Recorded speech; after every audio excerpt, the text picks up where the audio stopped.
Assalamualaikum warahmatullahi wabarakatuh. Nama saya Raffi Haritsanandito, kelas 12 PAS 2. Saya akan menjelaskan tentang teks sejarah. Pengertian teks sejarah.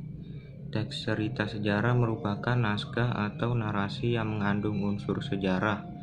Dalam teks cerita sejarah ada beberapa unsur fakta seperti tokoh, waktu, nama tempat, dan peristiwa sejarah. Teks cerita sejarah kadang-kadang mengandung unsur rekaan, seperti mitos asal-usul negeri dan mitos alegori. Jenis teks sejarah. Secara umum, teks cerita sejarah dapat dibedakan menjadi dua, yakni teks cerita sejarah berdasarkan fakta sejarah dan teks cerita sejarah fiksi. Teks cerita sejarah berdasarkan fakta sejarah. Teks cerita sejarah berdasarkan fakta sejarah disusun berdasarkan fakta sejarah. Tokoh dalam teks cerita sejarah ini benar-benar ada. Begitu juga latar dan kronologis peristiwa yang diceritakan. Hanya saja dalam penulisannya disertai unsur-unsur sastra, seperti dialog yang membuat cerita tersebut semakin menarik dibaca. Contohnya biografi, autobiografi, catatan sejarah. Teks cerita sejarah fiksi. Teks cerita sejarah fiksi merupakan cerita fiksi yang mengambil latar peristiwa sejarah masa lalu. Tokohnya bersifat fiktif, namun latar dan waktu peristiwa sejarah yang dipakai berupa fakta. Peristiwa sejarah masa lalu disampaikan dalam sebuah cerita fiksi dengan tokoh dan cerita imajinatif. Contohnya novel, cerpen, legenda, dan roman. Struktur teks cerita sejarah. 1. Pengenalan situasi cerita atau orientasi.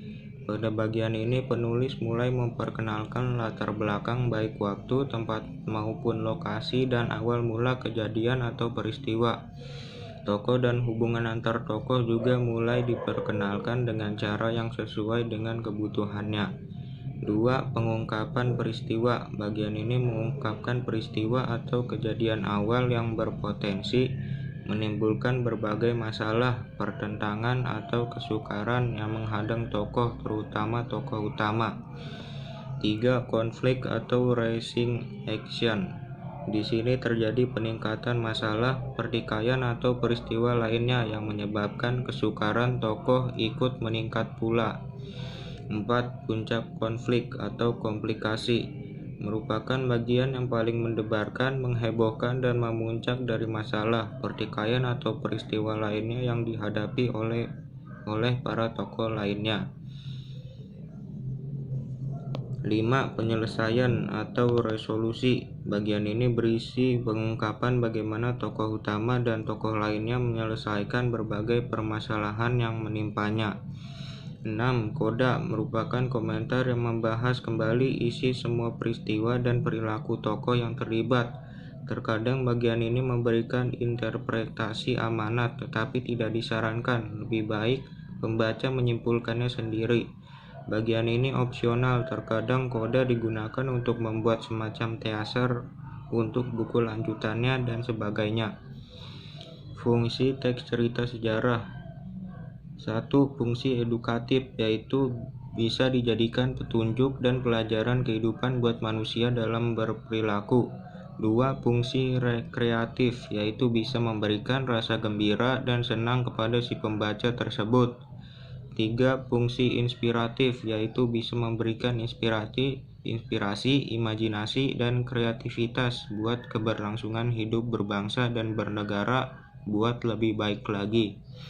4. Fungsi instruktif, yaitu sebagai alat bantu dalam pembelajaran. Unsur pembangun teks sejarah. Unsur pembangun teks sejarah dapat dibedakan menjadi unsur intrinsik dan ekstrinsik. 1. Unsur intrinsik, membangun isi cerita dari dalam cerita tersebut.